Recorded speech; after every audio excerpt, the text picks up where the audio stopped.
તો આજે છે 75 હાર્ડ ડેનો મારો પ્રથમ દિવસ, એટલે કે મેં તમને કીધું તેમ હું ફરીથી સ્ટાર્ટ કર્યું ચેલેન્જ.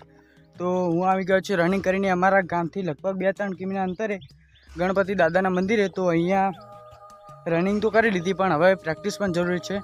તો હવે ચાલો પ્રેક્ટિસ કરીએ. તો આ છે અહીંનું વાતાવરણ આજનું.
તો આજે આપણને એ જાણવા મળે છે કે મિત્ર હંમેશા કારણે જેવો રાખો.